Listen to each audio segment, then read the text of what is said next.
Gratel est avec nous chaque soir en ouverture de Smart Bourse et vous apporte les infos clés du jour sur les marchés. Bonsoir Pauline. Bonsoir. Les indices européens évoluent globalement à l'équilibre, autour de l'équilibre en tout cas pour terminer cette semaine. Oui, à noter également, l'Eurostoxx 50 a inscrit un nouveau record ce matin.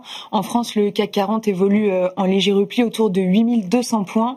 La séance est rythmée par les résultats du troisième trimestre, on va les détailler après. Avant cela, aux États-Unis, les indices sont en hausse après la publication très attendue de l'inflation américaine de septembre, avec un record à la clé pour le S&P 500, le Nasdaq et le MSCI World. Une inflation américaine pour le mois de septembre qui ressort légèrement inférieure aux attentes. Oui, elle est en hausse de 3% sur un an et de 0,3% sur un mois. Dans sa version cœur, hors alimentation et énergie, elle est aussi légèrement inférieure aux attentes, à plus 3% sur un an et plus 0,2% sur un mois.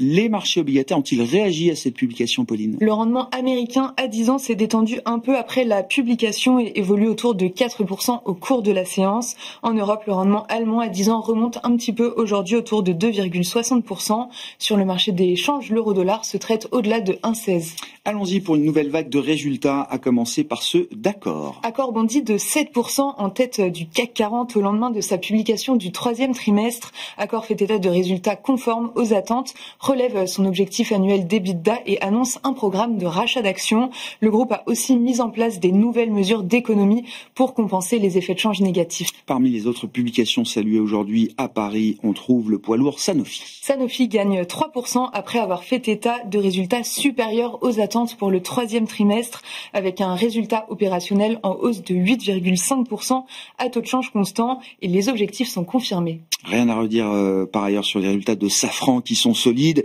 mais le titre Safran recule néanmoins de 2% après cette publication. Oui, Safran relève à nouveau ses perspectives annuelles en incluant l'impact des droits de douane et fait état d'un troisième trimestre solide. Le chiffre d'affaires organique progresse de 18,5% sur la période. Le groupe a aussi rattrapé ses retards de livraison, mais cela ne suffit pas à rassurer le marché. On notera qu'Unibail-Rodamco Westfield dans les foncières cotées déçoit le marché et le titre est en baisse. Oui, le groupe relève ses objectifs annuels, mais surtout annonce par surprise le départ de son président du directoire. Il sera remplacé dès le 1er janvier 2026. Le titre recule de 2% au pire de la séance. Parmi les autres baisses, Vinci cède 3%, malgré une hausse du chiffre d'affaires de près de 5% sur la période. Hors CAC 40, des mouvements majeurs à la baisse pour Mersen et Nexity aujourd'hui. Oui, le fabricant de matériaux électriques Mersen dégringole de 20% après avoir abaissé ses perspectives de 2025. Nexity, de son côté, plonge de 10% après l'annonce d'un repli de 20% de son chiffre d'affaires sur les 9 premiers mois de l'année. Aux États-Unis, Intel voit son titre bondir après sa publication hier soir. Oui, le titre ouvre en hausse de plus de 6% à Wall Street.